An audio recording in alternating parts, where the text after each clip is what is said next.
Magandang gabi po. Ako po si Luis Isguera, isang salesman at the same time networker. So, bakit po kaya ako napapunta rito sa iWon? Isa lang po yung nakita ko dito na napakaganda daw ng kitaan. Bilang networker dati, ang nakita ko po dito ay sabi ko, pwedeng mabago ang buhay. Pero nung nagkaroon po ng launching yung company na iWon, meron po silang na ano sa akin na nasabi.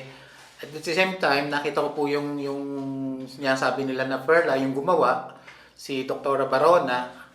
So, na-curious po ako sa sinabi nila na personal lifestyle assistant program daw. So, nung sinabi nila na kailangan ng participants para dun sa literal na gagamitin sa Perla, so hindi na po ako nagdalawang isip na subukan. Kasi sanay naman akong sumubok talaga. Kaya lang, curious talaga ako dun sa sinasabi nila na Perla.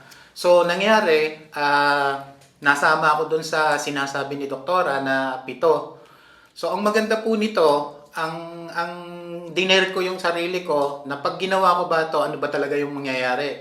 Kasi kung ano po, ang nangyari po kasi sa akin, na-diagnose po ako, 2011 na diabetes po ako. Ang sabi nila, reversible daw.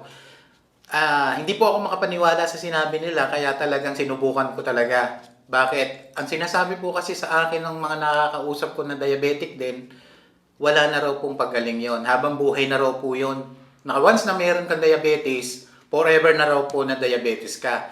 So yung sinabi sa amin ni doktora na kaya naman palang irreversible yung mga sakit na yan, na diseases.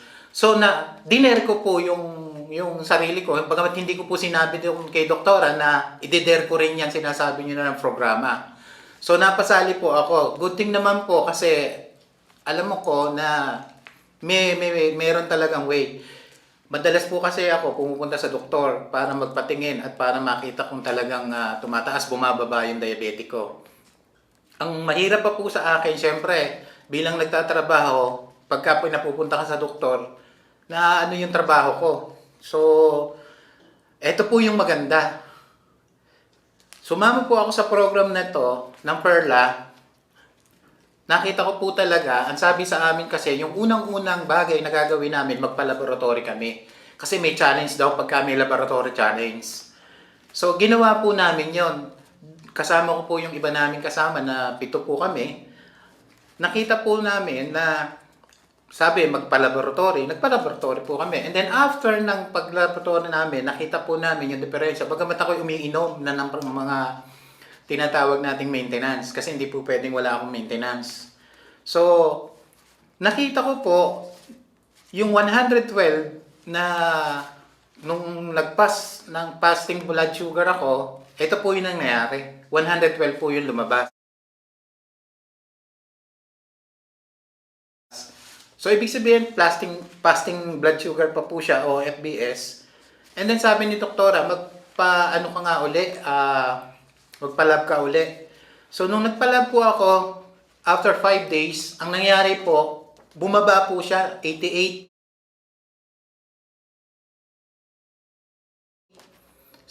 Ang sabi pa po sa akin, wag mong tanggalin yung iyong maintenance. Hanggang so, sabihin po sir, after 5 days, sinubukan mo muna yung program ng Perla, Opo. sa kakauli ng laboratory. Opo. Yun po yung sinabi kasi sa amin, sinunod ko lang po yung protocol. Kasi ang sabi ni doktora, dapat sundin ko yung protocol at yung sinasabi ng program. So, siyempre, ako gustong-gusto ko pong gumaling. Mahirap po kasi sa akin, 2011 pa, na-diagnose na po ako. So, 4 years na po ako naghihirap. Ibig sabihin, marami po ako nararamdaman. Tulad nung pa ako, hindi ko po siya maigalaw kasi nagkakaroon po siya ng tinatawag na masakit po siya pag naigalaw.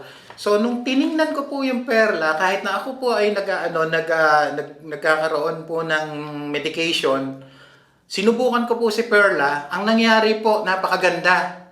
Hindi na po sumasakit yung paa ko. So, ibig sabihin lang pala, doon lang po sa lifestyle na yon na medicine pala siya gagaling.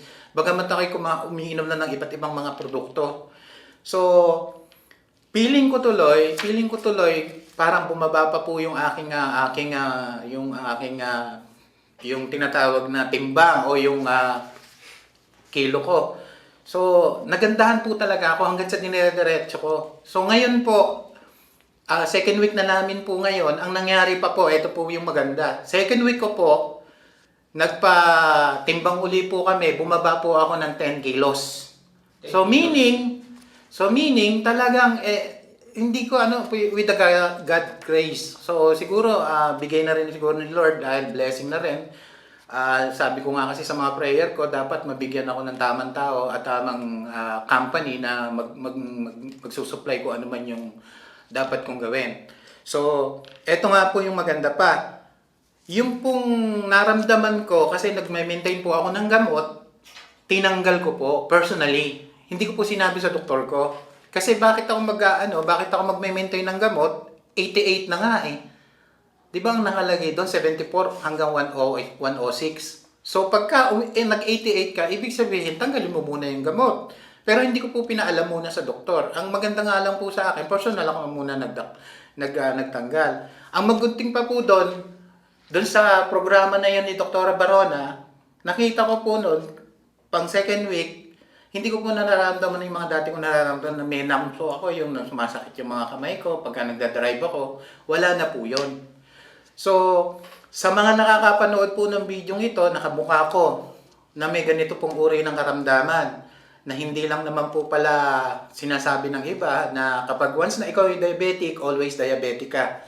So, malaki po yung paniniwala ko dahil sa programa na 27 years na yatang nag-i-exist na, and then ngayon ko lang nakita. Subukan niyo po. At kung sino man po yung nag-share sa inyo ng video nito, gawin niyo po ito at sumama po kayo sa kanila. Kung ano po yung naramdaman namin, bilang kami mga may sakit na napakahabang panahon na, so gawin niyo lang po, guys. Naniniwala po ako na walang aksidente sa mundong ito.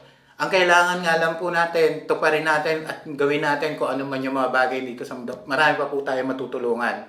So, with that, good luck po sa lahat.